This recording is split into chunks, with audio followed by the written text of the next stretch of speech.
ఈరోజు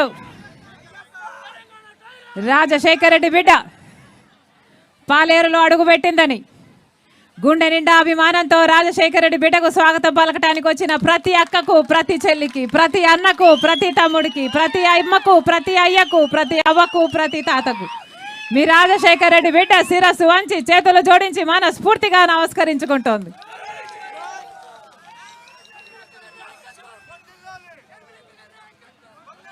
మీకెవరికి రాజశేఖర రెడ్డి గారి గురించి చెప్పాల్సిన అవసరం లేదు. కానీ ఒక్కసారి మహానేతను గుర్తు చేసుకుందాం.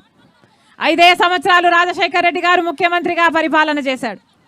కానీ 5 సంవత్సరాలలో ఏ ముఖ్యమంత్రి సాధించనంత ఘనత సాధించాడు రాజశేఖర రెడ్డి గారు.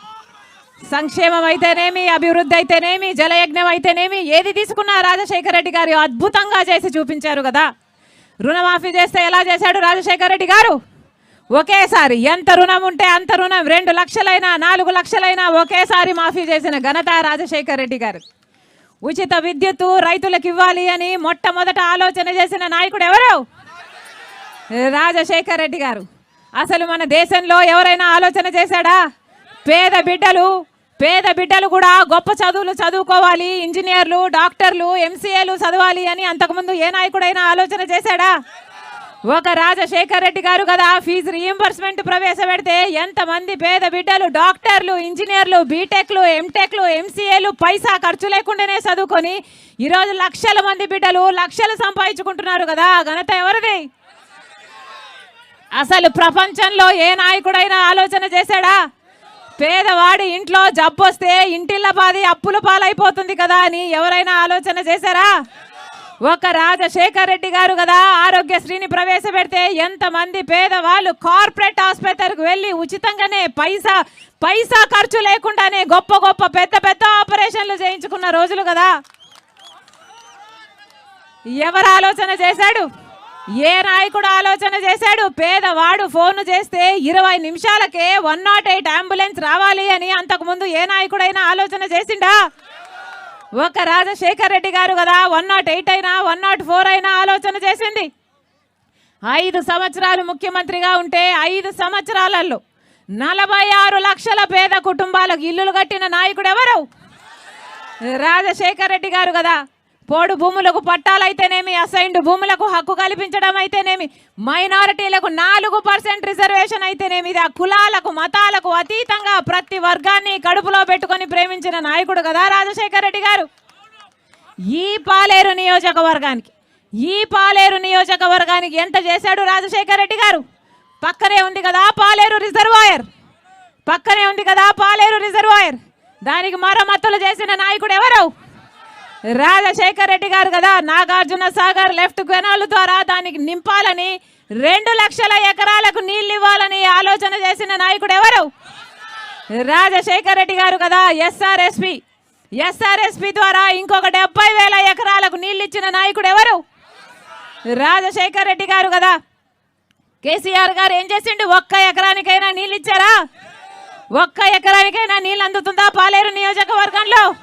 రాజశేఖర రెడ్డి గారు ముఖ్యమంత్రిగా ఉన్నప్పుడు ఇదే పాలేరు నియోజకవర్గానికి మంచినీళ్లు ఇవ్వాలని 3 మండలాలలో కూసుమంచి అయితేనేమి, లేకపోతే కొండపల్లి అయితేనేమి, లేకపోతే తిరుమలాపాలెం అయితేనేమి 3 మండలాలకు 108 గ్రామాలకు పరిశుద్ధ నీళ్ల పథకం ద్వారా మంచినీళ్లు అందించిన నాయకుడు ఎవరు? రాజశేఖర రెడ్డి గారు కదా. 5 సంవత్సరాలు ముఖ్యమంత్రిగా ఉండి రాజశేఖర రెడ్డి గారు ఒక్క పాలేరు నియోజకవర్గంలోనే ఎంతమంది పేదవాళ్ళకి ఇల్లు ఇచ్చాడో తెలుసా? 20,000 మంది పేద కుటుంబాలకు ఇల్లులు కట్టిన నాయకుడు రాజశేఖర రెడ్డి గారు. మరి కేసీఆర్ గారు కనీసం 1,000 అయినా ఇల్లులు ఇచ్చినాడా పేదవాళ్ళకి? 1,000 మందికైనా ఇల్లులు వచ్చినాయా?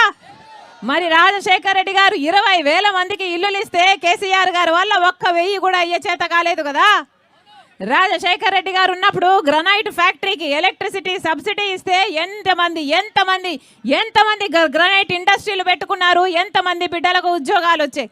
ఇప్పుడు కేసీఆర్ గారు ఉన్న సబ్సిడీ కూడా ఎత్తేస్తే ఎన్ని ఫ్యాక్టరీలు మూతపడలేదు? ఏం చేసిండు మరి కేసీఆర్ గారు? అందుకే చెప్తున్నాం మళ్ళీ పాలేరులో రాజశేఖర రెడ్డి గారి సంక్షేమ పాలన రావాలి. మళ్ళా ఇల్లులు కట్టే ప్రభుత్వం రావాలి. ఒక్కరు కూడా గుడిసెలలో ఉండే అవసరం లేకుండా ప్రతి ఒక్కరికి పక్కా ఇల్లులు కట్టే ప్రభుత్వం రావాలి. మళ్ళీ బిడ్డలకు ఫీజు రీయింబర్స్మెంట్, పూర్తి ఫీజు రీయింబర్స్మెంట్ ఇచ్చే ప్రభుత్వం రావాలి. మళ్ళీ ఆరోగ్యశ్రీ బ్రహ్మాండంగా అమలు చేసే ప్రభుత్వం రావాలి.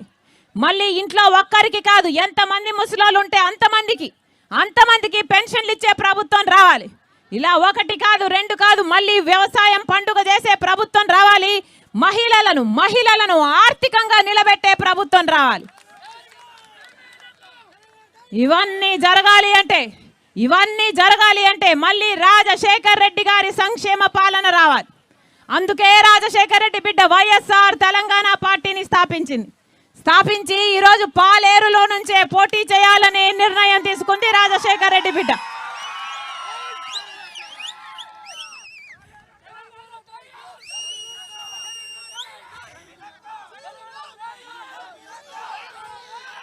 ఇదేంటో తెలుసా అమ్మా? పాలేరు మట్టి.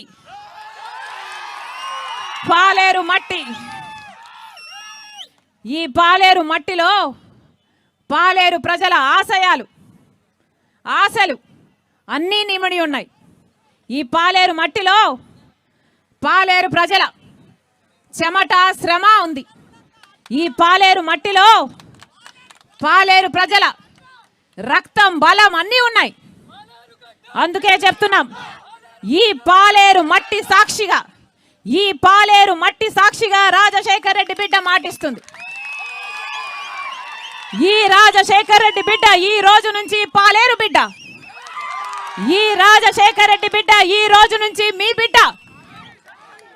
ఈ రాజశేఖర్ రెడ్డి బిడ్డ పాలేరు బిడ్డలకు వచ్చిన ప్రతి కష్టంలో పాలు పంచుకుంటుంది. ఈ రాజశేఖర్ రెడ్డి బిడ్డ పాలేరు ప్రజల హక్కుల కోసం కొట్లాడుతుంది.